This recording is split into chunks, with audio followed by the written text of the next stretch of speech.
পারবা হাতের এই চারাটা কেমন করে একটা পরিপূর্ণ মহিরুহ বৃক্ষে রূপান্তরিত করা যায় এবং লাগাতার ভাবে এই গাছটাকে লালন পালন করা। একটা মানব শিশুকে যেভাবে আমরা লালন পালন করি সেভাবেই কিন্তু লালন পালন করতে হবে।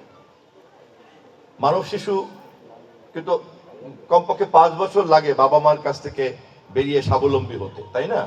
এর আগ পর্যন্ত সে পারে না। একটা গাছও কিন্তু একটা নির্দিষ্ট সময় পর্যন্ত তাকে লালন পালন করতেই হবে, এরপর সে নিজে নিজে ঝড় বাতাস মোকাবেলা করতে পারবে বা অন্য কিছু করতে পারবে, কিন্তু এই পর্যন্ত এই দায়িত্বটা তোমাদেরকে পালন করতে হবে। আমি আজকে আর কথা বাড়াবো না। পরিশেষে আমি আবারও আশা করি আমি যদি ভবিষ্যতে কখনো সুযোগ পাই, আজকের এই তারিখটা সবাই স্মরণে রাখবে। আমি হয়তো 1 বছর বা 2 বছর পরে হয়তো এমনও হতে পারে আমি তোমাদের সবার কাছে খবর নেব যে কার কার গাছ জীবিত আছে, কার কার গাছের কি অবস্থা। বাত ব্যথা, প্যারালাইসিস কিংবা আর্থ্রাইটিস, আধুনিক প্রযুক্তি ও অভিজ্ঞ বিশেষজ্ঞদের সমন্বিত চিকিৎসার নির্ভরযোগ্য নাম ডিপিআরসি।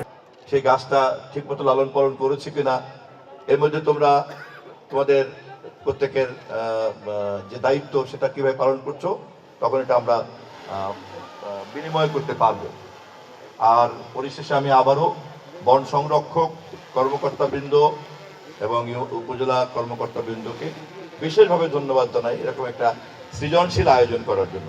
সবাইকে ধন্যবাদ।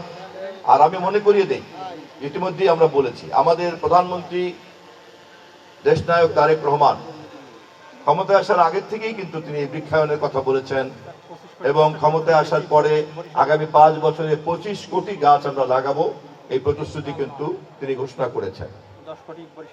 আমরা যেমন শুধুমাত্র ফ্যামিলি কার্ড অথবা কৃষক কার্ড অথবা মানুষের যে দৈনন্দিন সমস্যার সেবা দিয়ে চলছে তা না, একই সঙ্গে গোটা দেশে যদি এরকম কোটি কোটি গাছ লাগানোর মধ্য দিয়ে 5 বছর পরে একটা বড় ধরনের সবুজায়ন এবং বৃক্ষায়ন আমরা করতে পারি, তার সুফলটাও কিন্তু আমাদের দেশ এবং জাতি পাবে। সেই স্বপ্ন আমাদের নেতা তারেক রহমান দেখেন। তারই অংশ হিসাবে তিনি ইতিমধ্যেই আমাদের উপজেলায় এসেছেন গত কয়েকদিন আগে, আর আজকেও তোমাদের হাতে তারই অংশ হিসাবে এই বৃক্ষের চারা